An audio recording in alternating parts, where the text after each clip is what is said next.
anu geus dijelaskeun ku Kangjeng Nabi urang waktu Kangjeng Nabi di Aras rek naik solodor aya hiji roh kapayunan Kangjeng, kemudian sampean Kangjeng teh ditaekeun kana pundakna.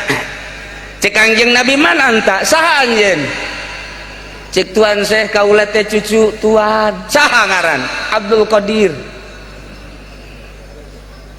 Ditinjak ku Kangjeng Nabi, plek Kangjeng Nabi naik. Cek Kangjeng Nabi qadami hadhihi ala raqabatika wa qadamaka ala raqabati kulli wa waliyin wa waliyatin lillah. Dampal suku kaula aya di luhureun pundak anjeun wahai Abdul Qadir cucu kaula, dampal suku anjeun aya di seluruh pundak seluruh wali. Iyalah nu diangkat jadi kutubul aulia Tuan Syekh Abdul Qadir Al Jailani. Mirip jeung Kangjeng Nabi salah sahiji kamiripanana, lamun Kangjeng Nabi teu pernah kaantelan ku laleur. Unggal kitab urang teangan dina kitab supi nu mana bae hanya hiji nu akur jeung Kangjeng Nabi dina pada laleur teu daekeun ngeuntepan. Lam yahtalim qattu tahamut lakon abada wa matasa aba aslan fi mada zaman min hudawabu falam tahrab wa ma waqa'at dzubabatun abada fi jismihil hasan. Teu daekeun laleur ka Kangjeng Nabi mah. Ka Habib Rozak mah beuh pohara incu tinggal incu digembrong terus kitu kene ka Tuan Syekh teu daekeun laleur teh nu mantak muridna naros ya Syekhi aya naon kok aneh Tuan mah teu pernah bae kaentepan ku laleur aya naon. Cek Tuan Syekh Abdul Qadir hiji-hijina manusia incu Kangjeng Nabi ngan kaula hungkul anu laleur teu wanian ka kaula. Nah justru dipertanyakeun kunaon Tuan? Sebab laleur mah gambaran hiji sosok binatang anu aya di manusia kalakuanana, panggoreng-gorengna jeung pangbiadab-biadabna, anu teu boga moral adalah laleur. Nya nama euteup di mana bae. Aya makanan amis laleur euteup, aya makanan pahit laleur euteup, aya makanan basi laleur euteup, aya makanan nu teu ngeunah cak urang laleur euteup, di tai kebo laleur euteup, di tai sarwiti euteup bae laleur. Teu kira-kira laleur mah di bangke ge laleur euteup bae. Nu mancak cek teh Syekh, manusia bakal digambarkeun kos laleur. Di mana selalu nimbrung di mana baik kiai di partai aya kiai, di pemerintah aya kiai, di zikir nasional aya kiai laleur.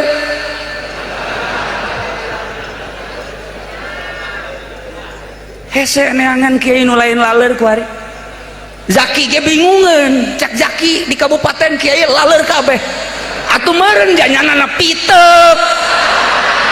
Hiji lalu sampai keheula tenang iya lain cakula cak Tuan Syekh mun marah kakula marahan sia Tuan Syekh aing nerjamahkeun bahasa Tuan Syekh di akhir zaman tahun 2014 kiai bakal jadi laleur kabeh sebab pamarentahna piteuk kabeh Habibna anak piteuk.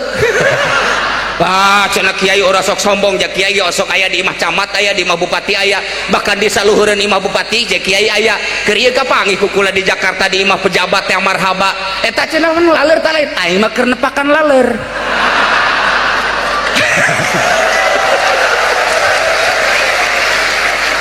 Tah kade bahasa Tuan Syekh anu luar biasa indah didengekeunana nikmat karasana nyelesep ka jero hate jang tobat mah kumaha Gusti Allah ya karim hiji-hijina bahasa Tuan Syekh mah pohara jasa nu mantak Tuan Syekh teh ngahudangkeun urang supaya urang teh ulah hees bae abeh urang hirup ku ari teh hudang katempo geura alam kubur katempo alam akhirat dek di mana baik orang hirup jadi kiai sing jadi kiai lu nempo alam akhirat, jadi ustad sing jadi ustad lu nempo ke alam akhirat, jadi pejabat sing jadi pejabat lu nempo ke alam akhirat, jadi pedagang sing jadi pedagang lu nempo ke alam akhirat, jadi petani sing nempo ke alam lu itu, jadi karyawan gitu kene. Lamun geus kos kitu senangeun Kangjeng Nabi urang, Indonesia moal kadenge anu korupsi. Moal aya ieu mah kakarak 10 sedangkan janji 50 40 deui. Haji Mamin bingung hitungan. Sebabnya nage bakal kena. Ilah para jamaah kaum muslimin wal muslimat rahimakumullah, annasu niyam. Kumaha atuh sangkan urang teh sadar nu hese geja sadar.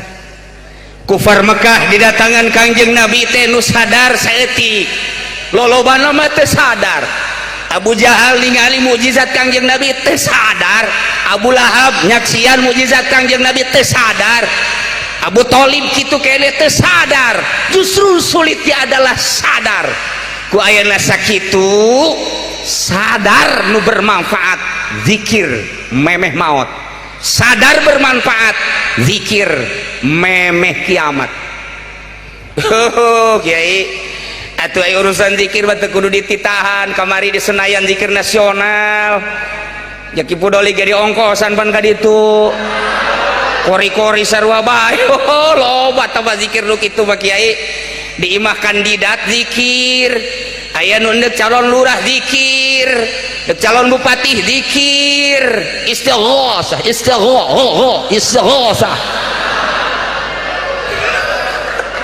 zikir. Tapi kumaha ieu zikir? Nu mantak cek Imam Ghazali, la ilaha illallah kalimatut tauhid wa tauhid huwa jauharun nafisun. La ilaha illallah kalimat tauhid. Tauhid adalah mutiara anu indah nu mahal hargana nu henteu setiap manusia boga. Walahu kasroni, ngabogaan dua cangkang. Cangkang kahiji, cangkang kadua kakarak datang ke lubna. Iyalah Kangjeng Nabi mere gambaran zikir diteruskan ku Sidina Ali melalui Sidina Abu Bakar Siddiq karamallah radhiyallahu anhu, terus di Sidina Abu Bakar melalui jalurna masing-masing, di Sidina Hudzaifah jalur masing-masing, di Sidina Ali jalur masing-masing. Di dunia kaitung torikoh teh, di Indonesia NU geus ngitung torikoh teh aya sekian aya sekian aya sekian, hanya tetap hiji torikoh anu luar biasa di dunia, Qadiriyah wan Naqsyabandiyah. Lamun zikir nangan sakadar datang ka cangkang doang kos kumaha Kiai? Antakula bilisanika la ilaha illallah, ta salat maca la ilaha illallah, di Pemda maca la ilaha illallah, di kantor maca la ilaha illallah, di Senayan maca la ilaha illallah. Bung Raden Omama malah make gitar, la ilaha illallah na make gitar. Salah Kiai? Wallahu alam. Salah jeung henteu urang tingali definisina, antakula bilisadika la ilaha illallah, tapi la ilaha illallah nah henteu bisa ngarobah akhlak. La ilaha illallah dibaca, la ilaha illallah teh didengungkeun, la ilaha illallah teh disyiarkeun. Malah kula pernah dititah mimpin la ilaha illallah nasional zikir di Senayan. Keheula besi leutik teuing bebereana teh kauji. Kula mah kudu gede bae. La ilaha illallah. Sering Kiai maca la ilaha illallah, masyaallah, alhamdulillah. Lamun dinusugi panjang la ilaha illallah. Lamun dina tiluna nu maotna susah 11. La ilaha illallah cangkang. Masyaallah. Komo Habib mah lamun susah udah bari liwat aja dah la ilaha illallahnya. Yang penting sholawatnya aja bego. Masya Allah. Nah la ilaha illallah teh lisan, la ilaha illallah na akur diomongkeun ku sahabat, ku kiai, ku ustad, ku pedagang, ku pejabat, la ilaha illallah maknana akur tiada Tuhan selain Allah.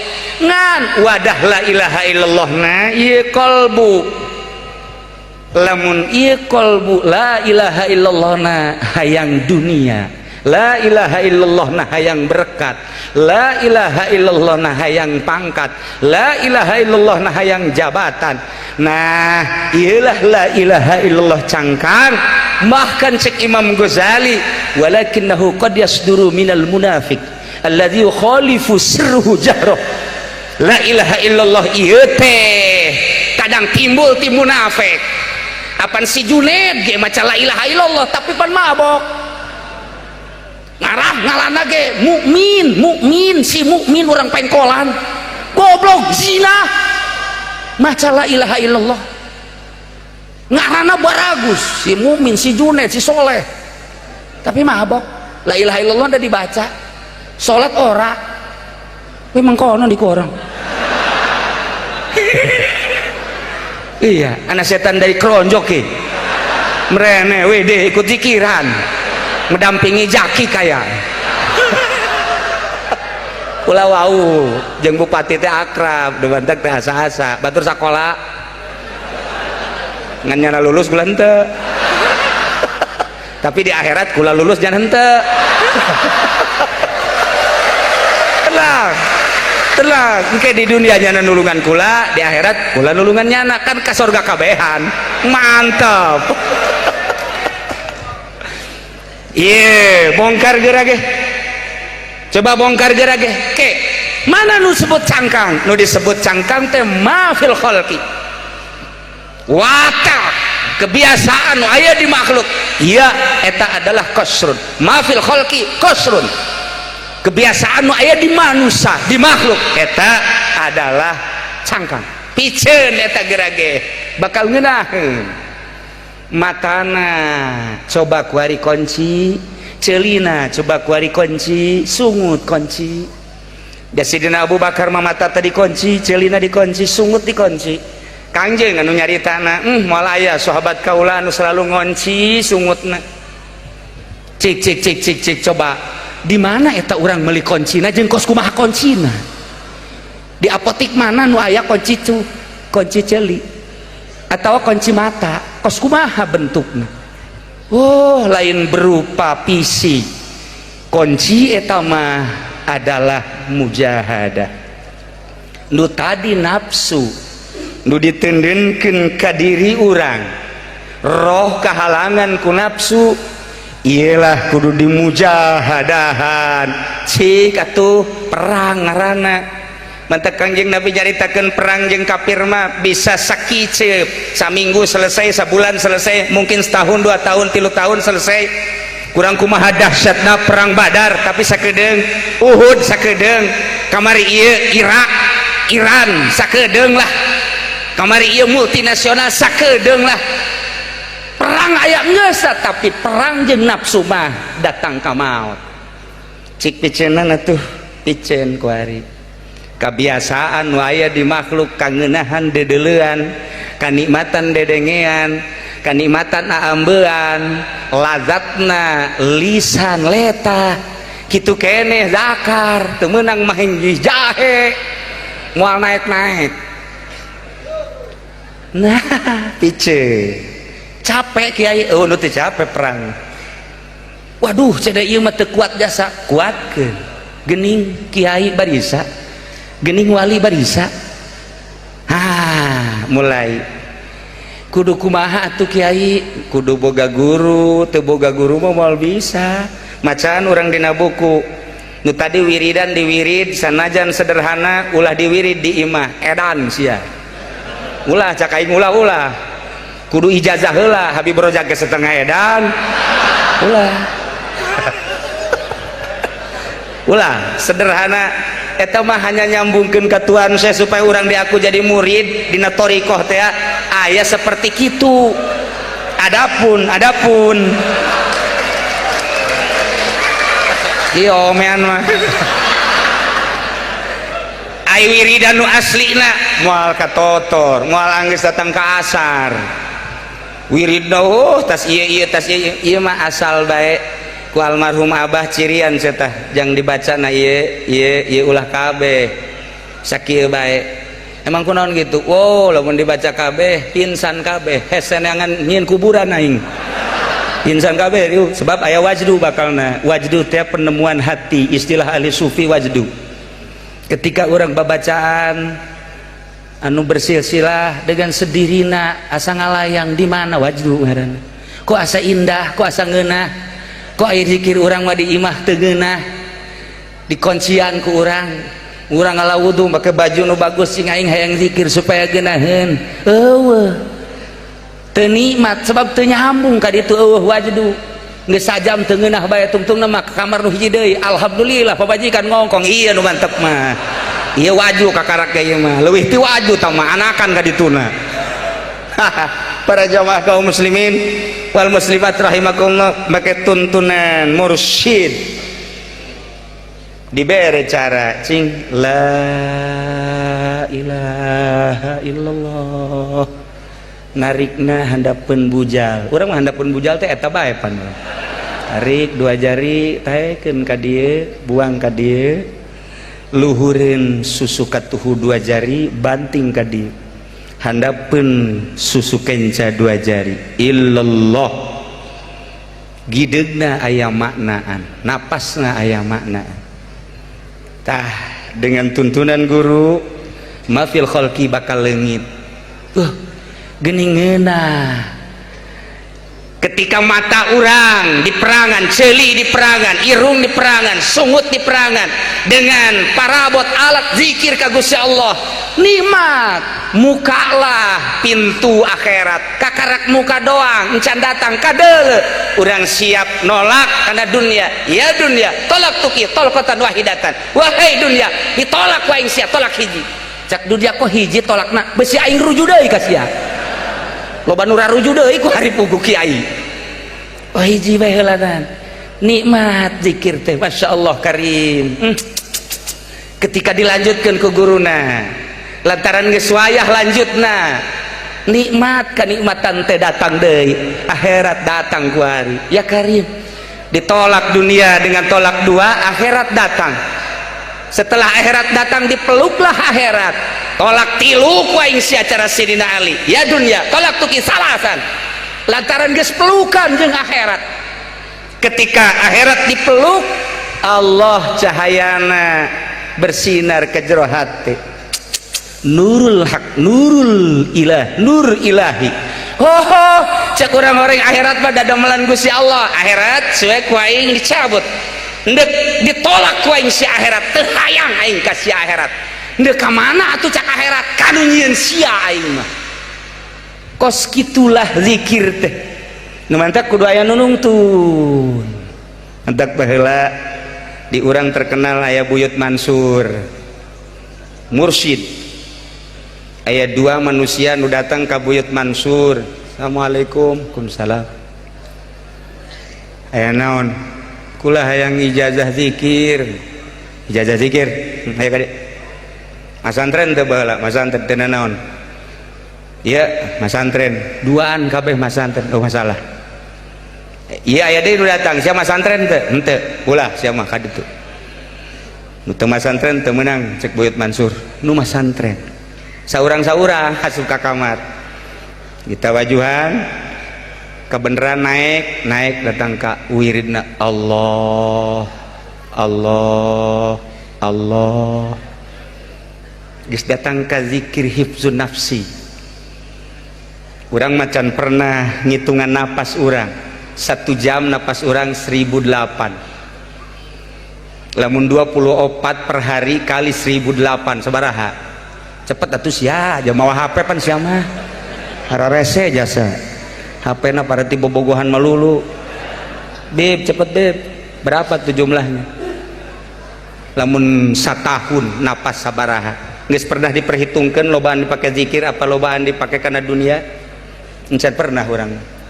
Niamun. Saurang diurukan ku Buyut Mansur. Allah. Allah. Kajrahu keluar Allah. Keluar. Saurang deui maneh mah zikirna naik ulah ulah nyana keur ditawajuan ge pan aing mah dibere ulah cakur ya datang ka imah dongeng Aisyah tadi ijazah zikir ijazah dibere naon Allah Allah Allah sesuai jeung napas Aisyah aing mah ulah aja kumaha aing ge bingung wirid ta ulah ieu bingung aing ge salah meureun ta Buyut Mansur kunaon mere ulah aing puyeng aing mah nya wirid ulah aing mah neuk ya Allah aing mah jeung teu kudu make tasbih wirid kos kitu mah sesuai jeung napas keur lempang keur diuk di luhur mobil keur sila keur ngedeg sesuai jeung napas Allah ngan teu meunang bapak-bapak ibu-ibu kabehan teu meunang sebab eta mah lanjutan tina la ilaha illallah engkena moal beres datang di universitas bae henteu ka SMA heula wah moal beres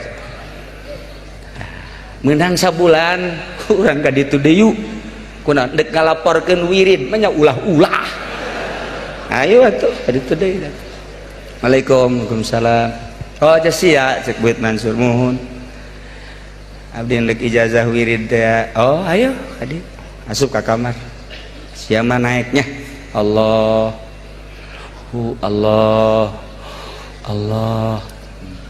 pas si keluar si asup tadi si naiknya tuturkan ulah kieu deui bah zikir ulah puyeng aing aduh ieu paling digancakeun ulah teu beres si zikir salah kajen kumaha ge lista maja 3 kali utama bener kali tadi salah ya guru ya mere wirid ulah di Sukabumi mah uka abi brojak tong uka mah datang des Waalaikumsalam sia datang ka dieu ka 3 kali dek dajakeun wiridannya mohon diwirid teh ku sia diwirid tolos sia henteu goblok kumaha atuh aing wah aing mah emang carekanan guru meureunana gade diuk nah menurut sia zikir ieu luhuran Allah ta luhuran ulah nyangakeun sadaya-daya kumaha buyut bae aing nanya ka sia ieu luhuran Allah ta luhuran ulah bisa jawab abdi tanyakeun coba ka kiai nu sejen tanyakeun ka kiai nu sejen atuh luhuran Allah ulah masalah laporan cenah ti kiai-kiai teh horenganan Allah ulah masalah kiai kudu guguru deui ka aing moal beres sa kiai zikir rupang hebat-hebat mah ulah eta nu hebat diterangkan cek Buyut Mansur eta mah siloka hartina ulah teh eusi zikir mun maneh bisa ngeusian zikir make makna ulah maneh jadi wali moal kebel seminggu jadi wali bisa hiber hujanan ente yang ke Bali hiber ka ditu ngan ti Balina ka dia mungsrut sia manya hiber dipake ka Bali neuleuh ka Kute beureun wah ya cek Buyut Mansur ulah teh hartina 3 hiji mun urang teu boga ulah menta nomor kedua di mana dibere ulah nampik nomor katilu di mana geus dibere aya di imah urang ulah disimpen bisa sia kos kitu sakali deui lamun sia teu boga ulah menta batal sia mun dibere ku batur ulah nampik tarima sebab anugerah ti Gusti Allah lamun geus aya ulah disimpen bikeunan ka batur bisa sia kitu popohar hese eta mah tuh moal aya hiji-hiji acan asan wae di dieu eta tah luhuran ulah nu mantak zikir teh ya lisan Allah maknana ulah lain diwirid makna eta mah laksanakeun teu boga sadu kudu menta ulah menta kiai nu nyieun proposal Zaki puyengkeun bupati orang, cek Zaki puyeng katanya ini proposal kiai saya jasa neangan Cilongok wah cekna teu kudu make proposal bere mah bere baes masalah iya cadu kudu menta ulah menta nomor kedua dibere ulah nampik tarima nomor katilu aya ulah disimpen bikenan coba pangneangankeun saurang we kuat mun aya dipakai jimat ku aing teh jelema di minyak misikan ku aing dibungkus pakai kain putih dibeberkeun ka dia aing bisa hiber bisa tah sebab lamun geus kos kitu wali ngaranna zikirna geus Allah Allah Allah naik ka dituna hu